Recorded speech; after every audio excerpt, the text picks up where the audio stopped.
Buenos días, amados hermanos. Que el Señor les bendiga. Y amigos también. Es un gozo para mí estar en esta congregación a quien amamos y nos unen lazos estrechos de amistad. Así que siempre es un gozo y un privilegio compartir la palabra con todos ustedes. Como dijera mi hermano Lucrecio, me acompaña mi amada esposa. Le voy a pedir que ella se ponga de pie. Su nombre es Yamilka. Lo más hermoso que ustedes verán hoy.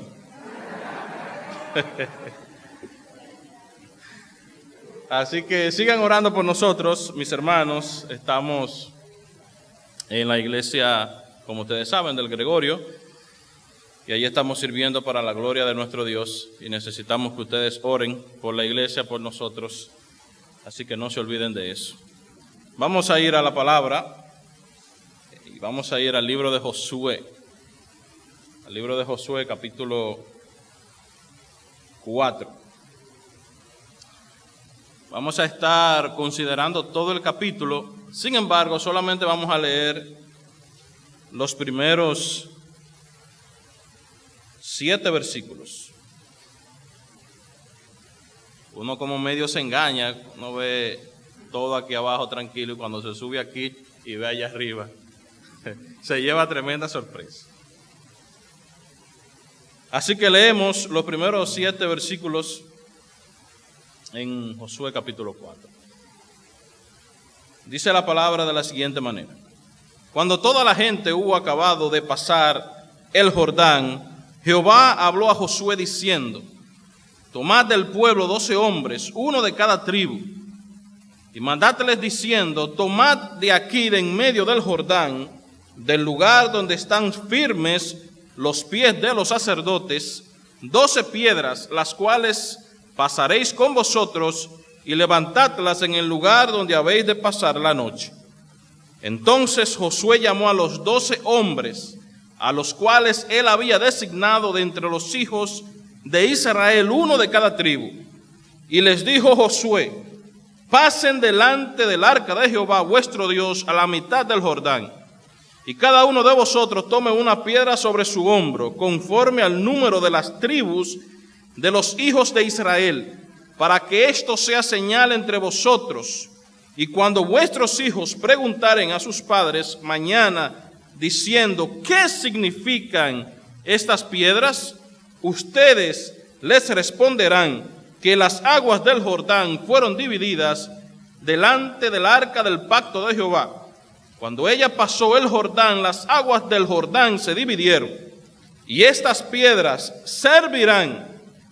Y escuche y lea con atención esta parte. Y estas piedras servirán de monumento conmemorativo a los hijos de Israel para siempre. Así que oremos nueva vez, pidiendo la gracia y la dirección de nuestro Dios. Buen Dios, te alabamos y te bendecimos. En esta mañana nos has permitido estar en este lugar para glorificar y honrar tu nombre. Gracias, Señor, por este día que nos has regalado, por esta nueva oportunidad de poder acercarnos a tu palabra. Rogamos que de manera especial estés con nosotros, estés conmigo. Sabes mis debilidades, y por mis propias fuerzas no puedo pararme en este lugar, sino a través de tu poder. Así que, Señor, confío y me deposito plenamente en ti, oh Señor, sabiendo de que tú eres nuestro Dios y que todo poder y que toda gloria es para ti. Así, oh Señor, usa tu palabra para edificación de tu pueblo y también para la salvación de algún alma que se encuentre aquí sin Cristo. Así que esto te lo pedimos en el nombre de nuestro Señor y Salvador Jesucristo. Amén. En todos los países del mundo existen o hay monumentos que conmemoran grandes acontecimientos históricos. Su principal objetivo es conservar la memoria de un hecho, de una persona o de un grupo de personas. En Estados Unidos hay muchísimos. Uno de ellos es el de los veteranos de la guerra de Vietnam, que recuerda a aquellos grandes hombres que lucharon valientemente por su país.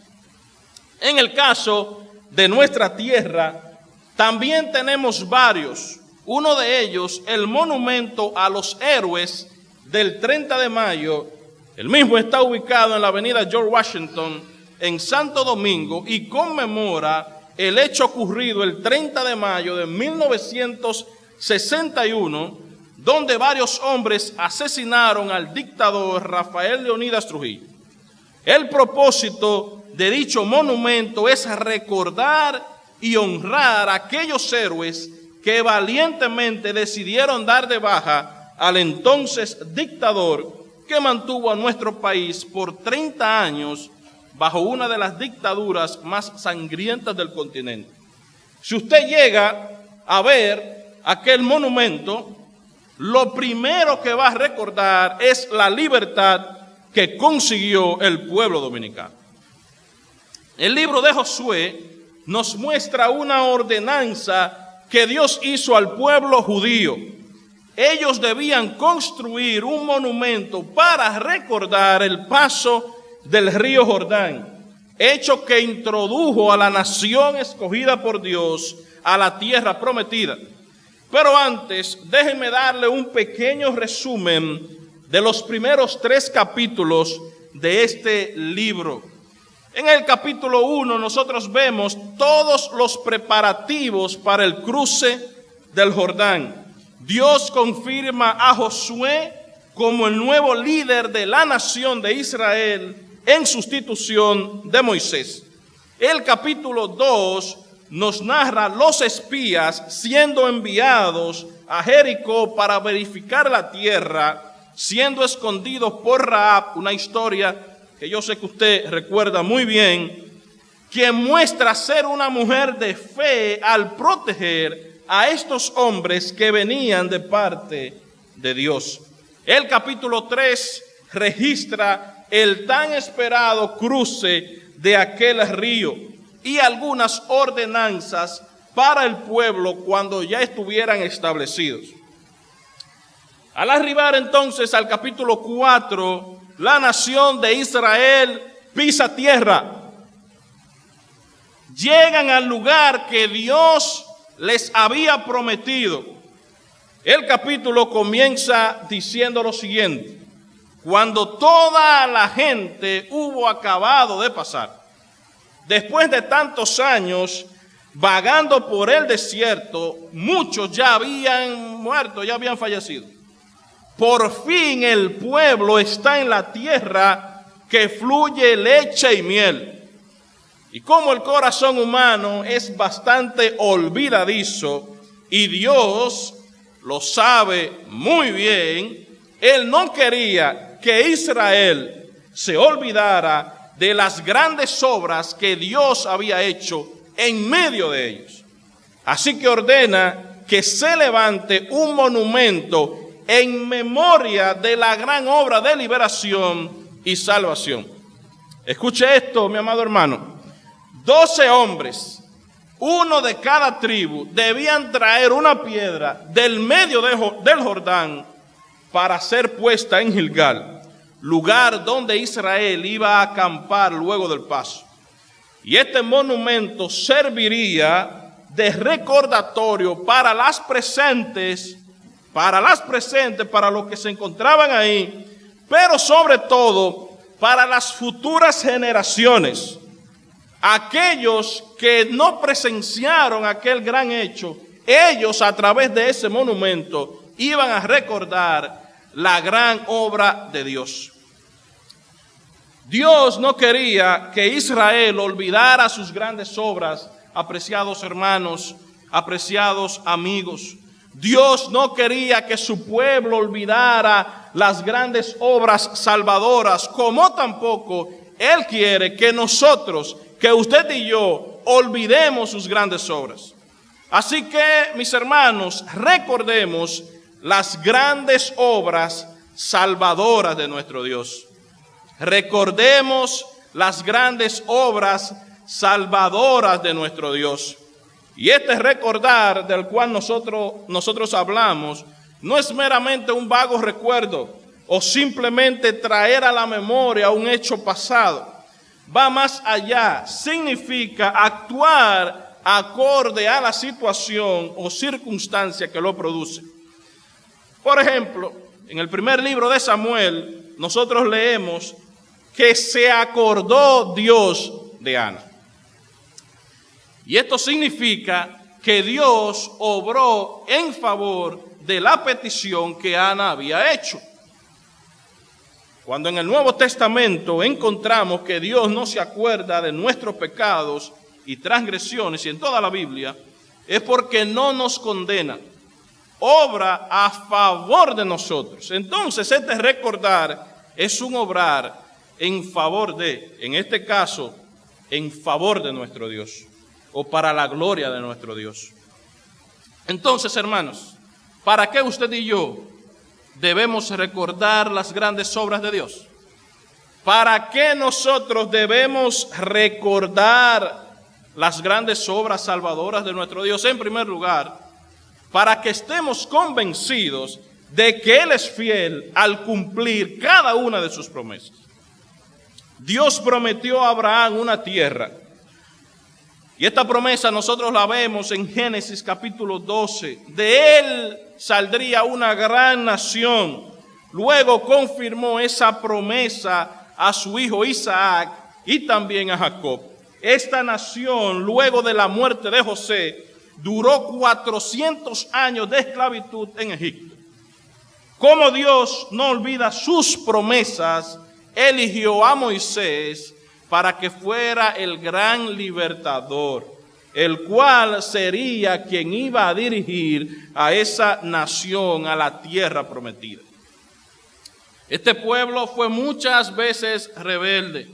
Dios lo mantuvo vagando por el desierto durante 40 años, y a muchos, como Moisés, les permitió ver la tierra de lejos. Estoy seguro que muchas personas no creían que Dios realmente iba a cumplir lo que prometió. Pero otros, como Josué y Caleb, sí creían que Dios iba a entrarlos a la tierra que Él había prometido a sus antepasados. Dios hizo un pacto incondicional con Abraham, un pacto que solamente dependía de Dios. Él lo iba a cumplir, sea el pueblo obediente o no. Y de hecho, ¿cuántas veces fue Israel desobediente a la palabra de Dios, a lo que Dios había dicho? Se quejaron de Dios. Se quejaron de lo que Dios le había dado. No querían lo que Dios les estaba dando. ¿Pero por qué? ¿Por qué entonces Dios les da aquella tierra? ¿Usted sabe por qué? Porque Él lo había prometido y lo que Él promete lo cumple. Ciertamente Dios lo hizo. Todo Israel pasó el Jordán. Según algunos estudiosos, 2 millones de personas aproximadamente, cumpliendo Dios así lo que prometió cientos de años atrás. Dice el verso 17 del capítulo 3 de este mismo libro: mas los sacerdotes que llevaban el arca del pacto de Jehová estuvieron en seco, firmes en medio del Jordán, hasta que todo el pueblo hubo acabado de pasar el Jordán, y escuche esto, mi hermano, y todo Israel pasó en seco. Dios también prometió engrandecer a Josué y que su presencia estaría con ellos. El verso 7 del capítulo 3 nos dice: entonces Jehová dijo a Josué: desde este día comenzaré a engrandecerte delante de los ojos de todo Israel, para que entiendan que como estuve con Moisés, así también estaré contigo. Josué también les dijo que ellos iban a conocer que Dios iba a estar con ellos a través del arca del pacto de Jehová. El arca del pacto de Jehová, que tanto se menciona en el capítulo 3 y en el capítulo 4, y lo vemos también en otras partes de las Escrituras, significaba la presencia del Señor. Era la pieza más santa entre los muebles del tabernáculo. Contenía las 2 tablas del pacto de Sinaí y era la caja sobre la cual Dios se reunía y hablaba con Moisés. Por tanto, mientras el pueblo de Israel caminaba mediante esta arca en medio del Jordán, con las aguas apiladas al lado de ellos, tendrían que pensar: este es el Dios que nos dio la ley. Este es el que puede hacernos pasar por en medio del Jordán. El arca del pacto era la muestra física de la presencia de Dios en medio de su pueblo. Amados hermanos, usted y yo debemos estar convencidos de la fidelidad de nuestro Dios al cumplir sus promesas. Las grandes obras de Dios nos recuerdan su fidelidad. Jesús prometió que su iglesia iba a mantenerse en pie. Y nosotros podemos estar confiados que a pesar de tantas situaciones difíciles y tantos ataques que vemos en contra de la iglesia prevalecerá. Dios prometió preservar a todos aquellos que son de Él y ha prometido que ninguno se va a perder. Sin duda que Dios está cumpliendo esa promesa y lo seguirá haciendo.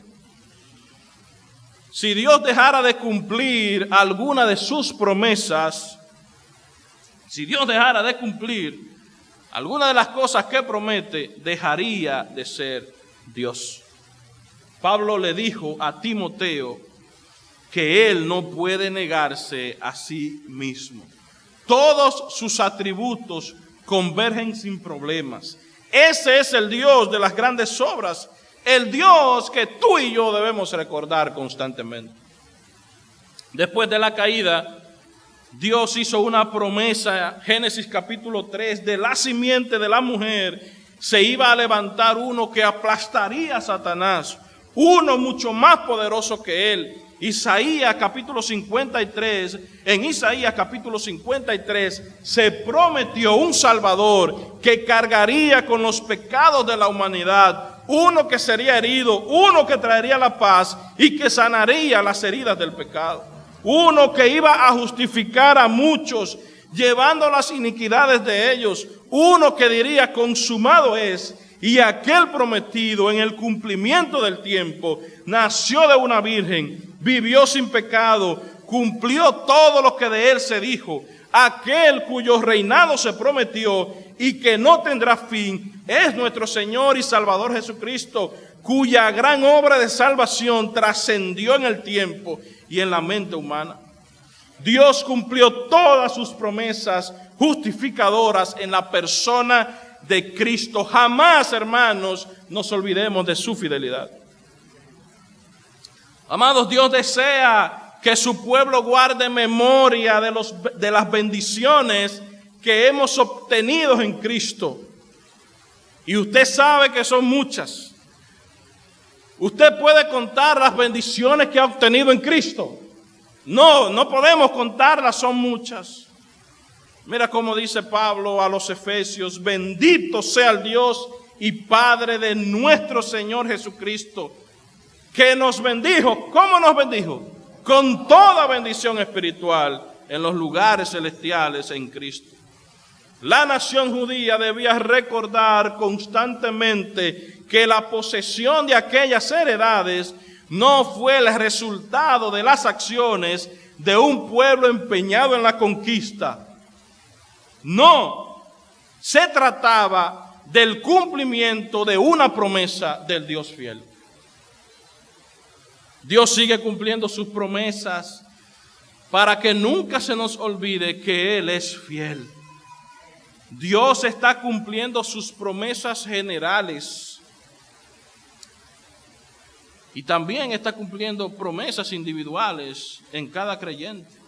Aunque muchas veces nosotros no sabemos cuáles son esas promesas, pero podemos estar seguros de que Él las está cumpliendo.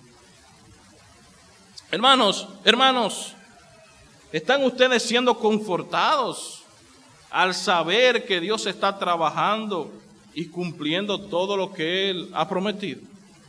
¿Estás tú descansando, amado hermano, en saber que Dios no se ha olvidado de su pueblo? Que aunque muchas veces nosotros nos olvidamos de Él, muchas veces nosotros actuamos a espalda de Él, pero Él no se olvida de sus hijos ni de sus promesas para con sus hijos. Así que, hermanos, confortémonos, estemos convencidos al saber que Él es fiel en cumplir sus promesas. En segundo lugar, hermanos, nosotros debemos recordar las grandes obras de Dios para cumplir su misión en unidad, para que cumplamos su misión, su propósito en unidad. En el versículo 4, versículo 8, versos 11 al 16 de este mismo capítulo vemos cómo el pueblo estaba unido, trabajando en conjunto. Y esta idea la encontramos bastante clara en este pasaje. Desde el capítulo 3 vemos la idea. Tomad del pueblo 12 hombres, los sacerdotes, las tribus que estaban encargadas de defender la nación. Todos estaban haciendo el trabajo en unidad bajo el liderazgo de Josué. Dios se había encargado de proveer un nuevo líder para esta gran labor. Lo anima a esforzarse y a ser valiente, prometiéndoles que iba a estar con ellos para siempre. Y la vinculación de Josué con el pueblo como una sola unidad es evidente. Dios hablaba a Josué y éste comunicaba a su pueblo o al pueblo de Dios. Dios dio la ordenanza que debía ser uno de cada tribu. Y bien pudo Dios haber dicho, una sola gente va a hacer ese trabajo. Vaya uno, saque esas piedras y haga el trabajo. Sin embargo, la intención de Dios no era que un individuo hiciera solo el trabajo. Porque primero los sacerdotes que llevaban el arca del pacto iban a durar más del tiempo necesario en medio del Jordán.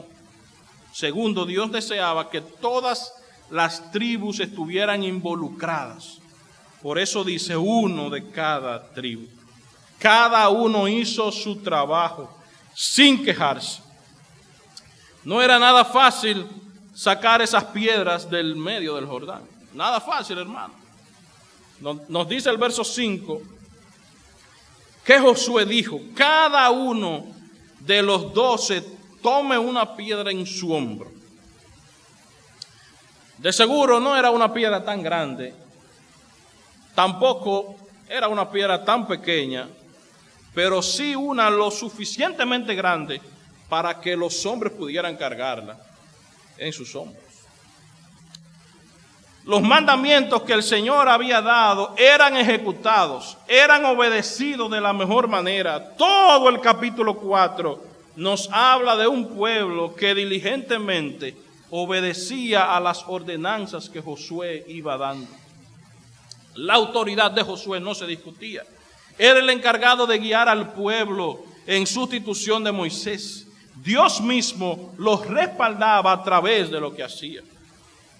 Dios estaba cumpliendo su promesa a Josué de estar con él. Versículo 14, en aquel día Jehová engrandeció a Josué a los ojos de todo Israel y le temieron como habían temido a Moisés todos los días de su vida. Dios no bendice a un pueblo que está desunido. La iglesia de Jesucristo ha de mantenerse trabajando en unidad. La Biblia nos enseña que las grandes victorias del pueblo de Israel venían cuando el pueblo obedecía y trabajaba bajo una misma visión. La historia de la iglesia nos enseña que las grandes victorias han venido cuando ésta se somete a la autoridad bíblica. Dios levanta líderes para que estos sean los guías del pueblo, pero el líder nunca debe ser egoísta y querer hacerlo todo. Josué pudo haber él entrado al Jordán y levantar sus 12 piedras. Pero no fue lo que Dios había dicho ni lo que Dios le estaba deseando. La autoridad bíblica del liderazgo de la iglesia procede de la obediencia a la voluntad de Dios y no de la imposición personal. Nadie puede, conforme a las Escrituras, constituirse en autoridad en la iglesia de Dios. No hay base bíblica para ello. Los que están puestos por Dios en medio de su pueblo, en medio de la iglesia, tienen una autoridad delegada por Dios. Los primeros en someterse a la voluntad de Dios, a las Escrituras, son los ancianos y los líderes. Y por esta misma razón pueden demandar al pueblo obediencia, pero no obediencia a ellos, sino obediencia a la palabra de Dios. Como dice Primera de Pedro, tampoco como teniendo señorío sobre los que os han sido confiados, sino demostrando ser ejemplo del rebaño. Josué era respetado y obedecido porque hablaba según lo que Dios decía. Él se ajustaba a lo establecido por Dios. Puede haber personas rebeldes en la congregación. Muchas veces Israel fue rebelde contra Dios y contra el liderazgo. Y seguro, en ese episodio del capítulo 4, habían sus medios caco duro y caco caliente. De eso no hay duda. De eso no hay duda. Pero déjeme decirle que cuando nuestros líderes están actuando conforme a la palabra de Dios y alguno de nosotros se vuelve rebelde en contra de los líderes, cuando estos se someten a las Escrituras, nosotros no estamos volviéndonos rebeldes contra los líderes, estamos volviéndonos rebeldes contra Dios mismo. Porque Dios es quien los ha puesto a ellos. Pero, como dije, no para que ellos sean obedecidos, sino para que nosotros obedezcamos al Dios de la palabra. Un pueblo desunido lo que trae son desgracias y deshonra a Dios. De hecho, en el mundo secular, nosotros podemos ver que cuando las cosas se hacen cada quien por su lado, lo que trae es problemas. Lo que trae son resultados negativos. Por ejemplo, la historia política de nuestro país nos ha enseñado que cuando un partido trabaja cada quien por su lado, no consigue buenos resultados. Y lo más probable es que consiga la derrota. En un negocio, cuando cada quien hace lo que quiere, cuando no hay una dirección clara y cuando todos no persiguen el mismo objetivo, lo más probable es que el negocio se vaya a la quiebra. En la familia, cuando trabajan desunidos, cuando el hombre hace aquello, lo que él quiera, la mujer hace lo que a ella se le importe, los hijos por igual. Cuando eso pasa en la familia hay caos y hay problemas. Entonces, imagínense en la iglesia de Dios. Ahí es donde más debemos trabajar unidos, porque todos trabajamos para un mismo jefe, un mismo capitán, y buscamos un mismo propósito. Desde luego que cada uno sirve con el don que Dios le ha dado. En Josué capítulo 4, unos cargaban el arca, otros cargaban las piedras, otros eran los guerreros, como 40,000, dice el capítulo 4. Otros tenían el firme ordenamiento de guiar al pueblo. En la iglesia, unos sirven, otros cantan, otros evangelizan, otros predican, pero todos con la misma misión de glorificar a Dios, edificar a su pueblo y traer salvación a los perdidos. Si la iglesia no trabaja bajo esa visión, esa visión general. Obviamente que cada iglesia tiene su visión y misión particular, pero cuando la iglesia no trabaja para glorificar a Dios, para edificar al pueblo y para traer salvación a los perdidos, es una iglesia que es muy probable que no avance. Hermanos queridos, las grandes obras de Dios nos recuerdan que Dios quiere un pueblo unido, obediente a la palabra y que se someta al liderazgo establecido por Dios.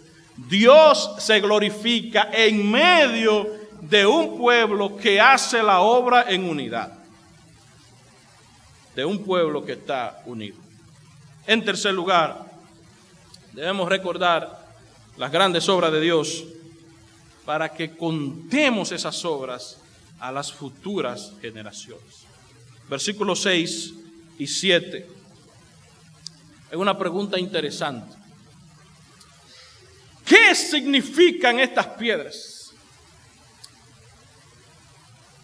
Algunos muchachos, quizá la gran mayoría, cuando vean estas piedras, se iban a hacer esa pregunta. ¿Qué significan estas piedras? Muchas generaciones posteriores a ese evento iban a hacer esa pregunta. El objetivo era llamar la atención. Y era precisamente llamar la atención de esas generaciones posteriores que no estuvieron en ese momento.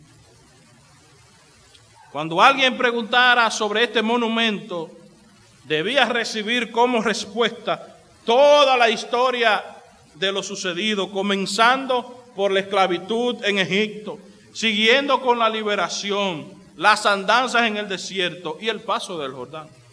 Muchos no presenciaron el paso del Mar Rojo, pero sabían por lo que les habían contado. Esos ahora debían contar a sus hijos lo que Dios hizo en el Jordán.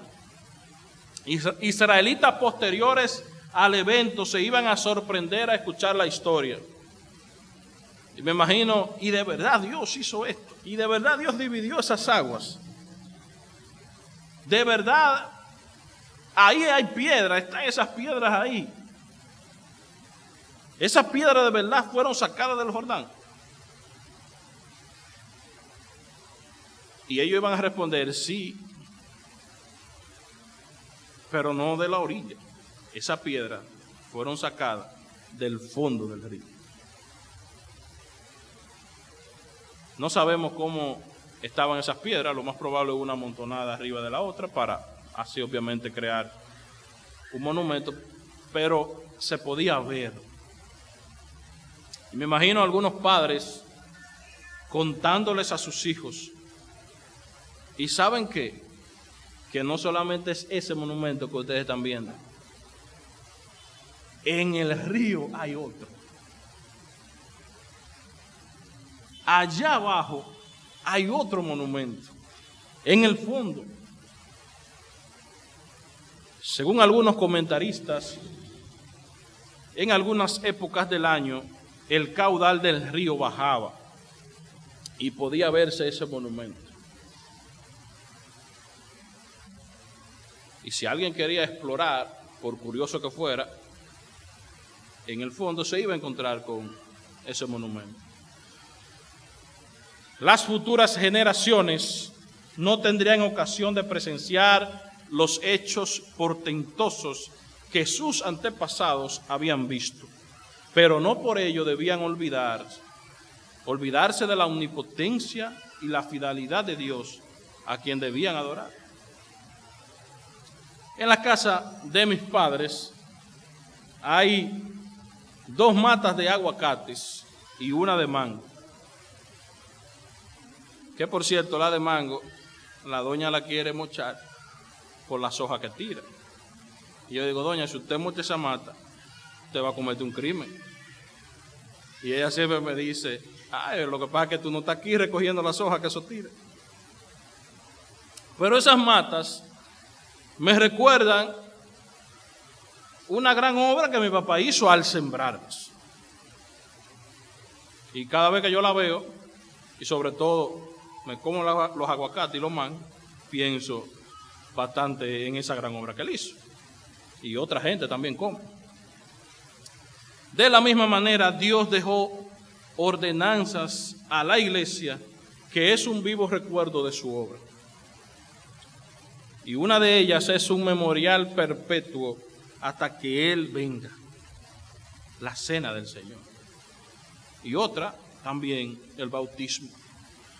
Podríamos decir que la cena del Señor es un monumento, no un monumento físico, para que nosotros recordemos esa gran obra perpetuamente. Esta ordenanza nos recuerda la gran obra de Dios al enviar a Jesús a morir por nuestros pecados. Nos recuerda que Jesús pagó el precio, mi hermano, por ti y por mí. Sufrió dolor, sufrió vergüenza. Y también nosotros recordamos que Él se levantó de la tumba, como estaba también profetizado y prometido. Y también nos recuerda que Él viene a buscar a los que son de Él un día. Por otro lado, el bautismo es un testimonio de la gracia regeneradora en el corazón del ser humano. Es una muestra física de lo que ha ocurrido en cada corazón. Cuando tus hijos pregunten, y papi o mami, ¿qué es este pan? ¿Qué es esa copa que pasan en la iglesia los domingos y que yo no puedo comerla y que tú sí? ¿Sabes qué, mi hermano? Que esa es una buena oportunidad para hablarles de Cristo a esos muchachos. De la obra que Dios ha hecho en su vida, la obra de Dios. Y también contarle la obra que Dios ha hecho en su vida, cómo ha transformado su corazón, cómo ha transformado su vida. Decirle lo que significa haber muerto con Él y ser resucitado con Él, para que entonces disfrutemos en novedad de vida. Hermanos, usted y yo tenemos la gran responsabilidad de no olvidarnos para poder contar a nuestros hijos, a nuestros nietos, a nuestros sobrinos, sobre las grandes obras de Dios. Las grandes obras que Dios ha hecho a través de su pueblo y para su pueblo. Las grandes obras que Él está haciendo en medio de su pueblo en la actualidad. Tú debes tener momentos donde has visto la mano de Dios obrar. Momentos específicos donde tú has visto de manera especial cómo Dios ha obrado en tu vida. Te ha librado de algo, te ha sanado de algo. Eso tú puedes contárselo a otros para que puedan ver el gran poder de nuestro Dios. Cuenta lo que Dios ha hecho en esta iglesia. Muchos que no conocen la historia pasada, cómo Dios ha ido creciendo, hacer crecer esta iglesia. Tú puedes contarle a muchos jóvenes que no conocen cómo Dios ha bendecido esta iglesia. Pero también nosotros debemos recordarnos a nosotros mismos el Evangelio, que Dios es fiel. Constantemente, mi hermano, tú y yo debemos recordarnos las grandes obras salvadoras de Dios. A nosotros mismos. Aquel monumento iba a ser un memorial de la fidelidad de Dios para todo israelita. Todas las generaciones iban a ser desafiadas a confiar en aquel que después de 400 años fue fiel en cumplir su promesa, aquella promesa que fue dada a Abraham. Amados, no nos olvidemos de contar la gran obra de Jesús a otros. Contémosla, hablemos de ella a nuestros hijos. Cuenta las maravillas que Dios ha hecho con nosotros. Cuenta las maravillas que Dios ha hecho contigo. En cuarto lugar, también debemos recordar las grandes obras de Dios para que los pueblos conozcan el gran poder de Dios. Y nosotros encontramos una lección para todos los pueblos de la tierra. Dice el versículo 24, para que todos los pueblos de la tierra conozcan que la mano de Jehová es poderosa. Algo importante que nosotros debemos destacar de este gran hecho es que esto no ocurrió cuando el Jordán estaba quietecito y reposado, sino cuando estaba desbordado. El verso 15 del capítulo 3 nos da un detalle bien interesante. Es como si el que está contando o narrando la historia hace un paréntesis y dice que el Jordán suele desbordarse por todas sus orillas todo el tiempo de la siega. Nosotros, lo más probable es que nunca entraríamos a un río desbordado. Dios tenía al pueblo 3 días viendo aquella realidad. Alguien escribió, no era un plácido arroyo, sino un embravecido torrente, probablemente de 1,5 kilómetros de anchura.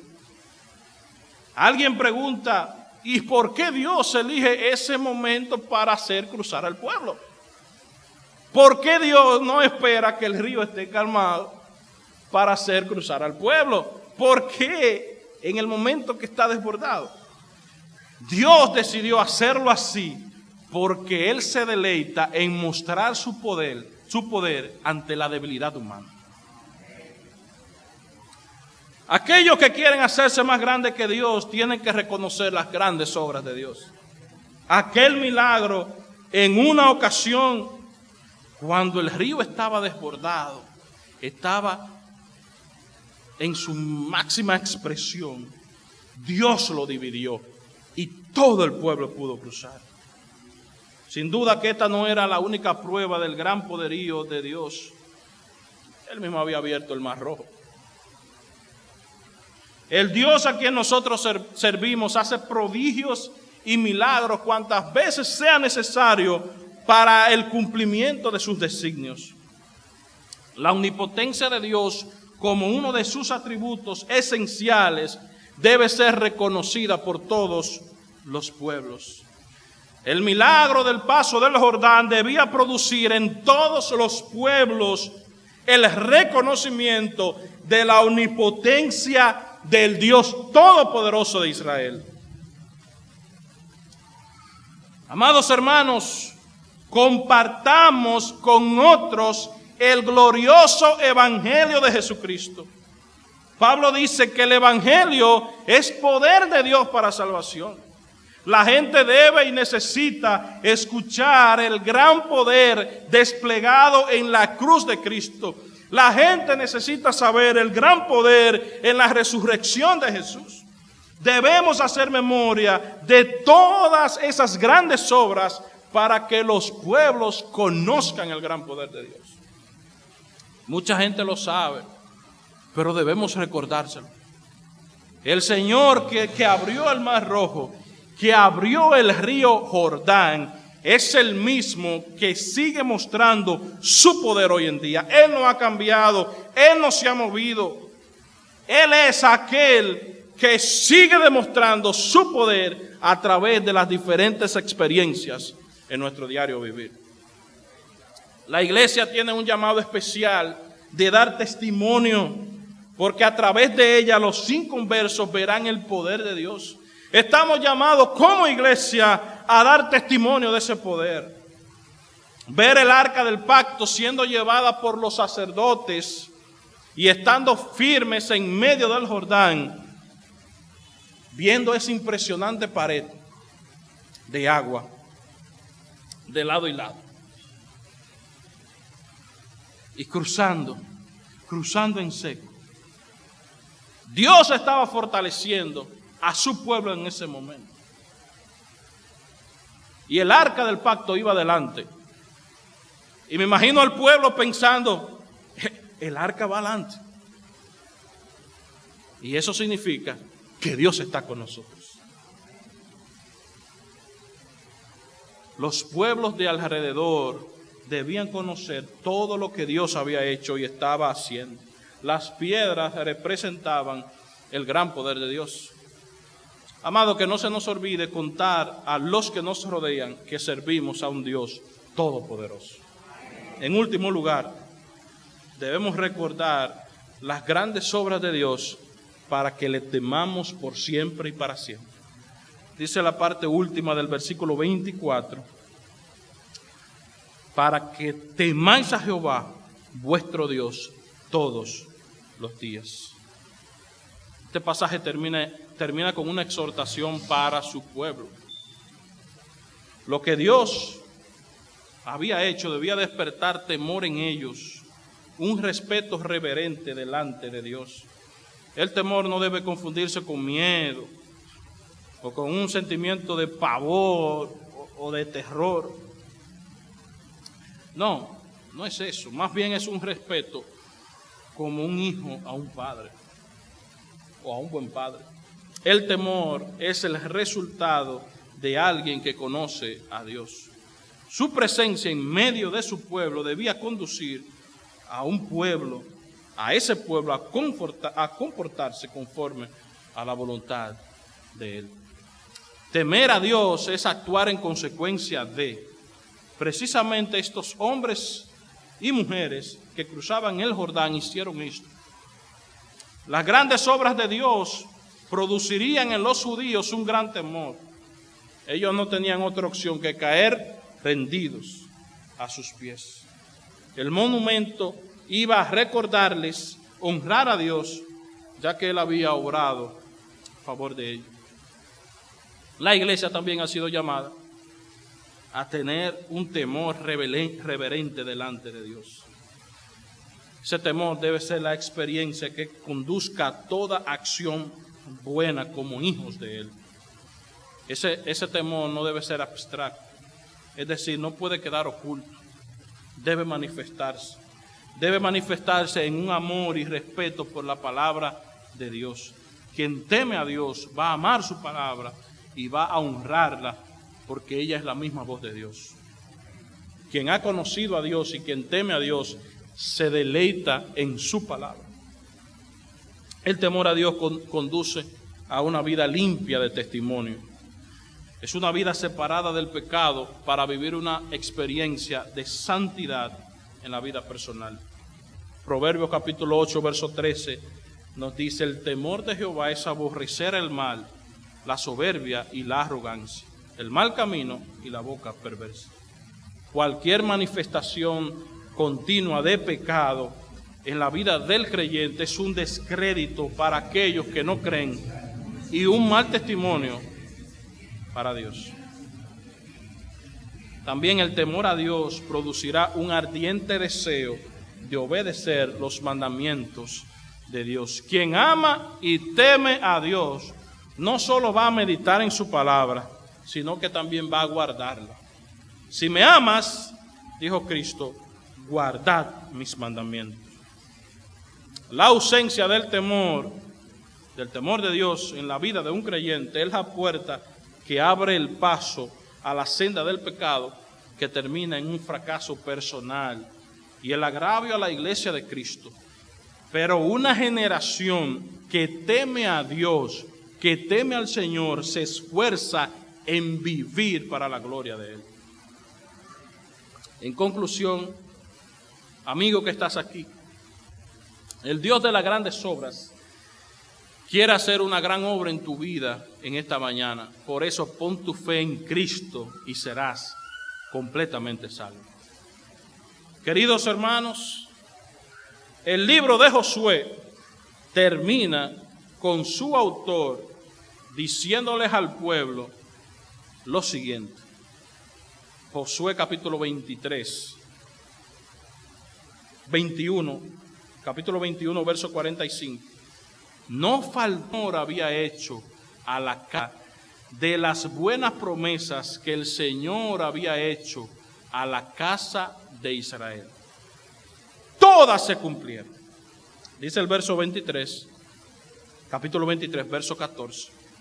Ninguna de las buenas palabras que el Señor vuestro Dios habló acerca de vosotros ha faltado. Todas se han cumplido, ninguna ha fallado. Lamentablemente, las generaciones posteriores a Josué se olvidaron de los grandes hechos de Dios. El libro de los Jueces nos muestra qué pasa cuando un pueblo se olvida de Dios y de sus promesas. Por eso, tengamos un recuerdo permanente de Dios y de sus promesas. Como vimos, Él hizo la promesa a Abraham que sus descendientes habitarían la tierra, y bajo Josué Dios trajo al pueblo a la tierra que Él había prometido que les daría. Y aunque sabemos por las Escrituras que el pueblo falló, fue disperso y que hay un cumplimiento futuro.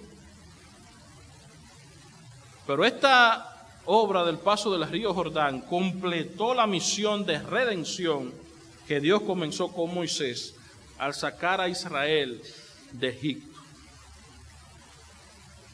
Amados hermanos, y definitivamente que ese hecho nos hace pensar en la redención que Jesús trae a la comunidad de fe. Y al igual que Josué, al igual que Moisés, Jesús nos liberó de la servidumbre y la esclavitud del pecado. Y al igual que Josué, Jesús nos llevará a una tierra prometida, al reposo eterno, a la nueva Jerusalén, a la Canaán celestial, cuyo arquitecto y constructor es Dios. Aferrémonos a esa promesa, porque Él la ha prometido y la va a cumplir. Amados hermanos, trabajemos en unidad, echemos fuera cualquier sentimiento de egoísmo y de buscar la gloria para uno. Trabajemos buscando completar la misión que Dios ha puesto en nuestras manos.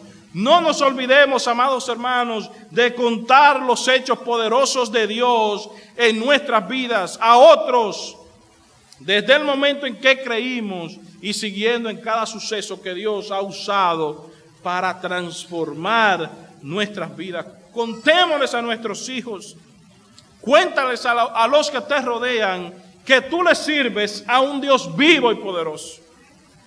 Nosotros somos piedras vivas en el edificio de Dios para que podamos todos los días de nuestras vidas acordarnos de sus grandes obras y honrarle por siempre y para siempre.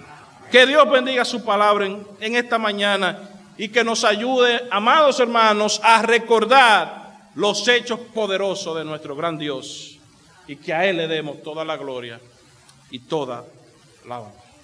Señor, te damos gracias. Gracias por tu palabra. Y gracias por hacernos recordar de una manera u otra esos grandes hechos que tú has obrado en nuestras vidas. Te alabamos, oh Señor, te bendecimos y te glorificamos. Queremos vivir para ti, queremos vivir para tu gloria. Señor, ayúdanos a recordar tus grandes obras y ayúdanos a contarla a otros, para que otros puedan ver tu gran poder y para que nosotros, tu pueblo, podamos temer para siempre y que podamos obedecer tu palabra y que podamos servirte por siempre. Síguenos ayudando, Señor, y síguenos guardando en el día. Por Jesús pedimos esto y te damos las gracias. Amén y amén.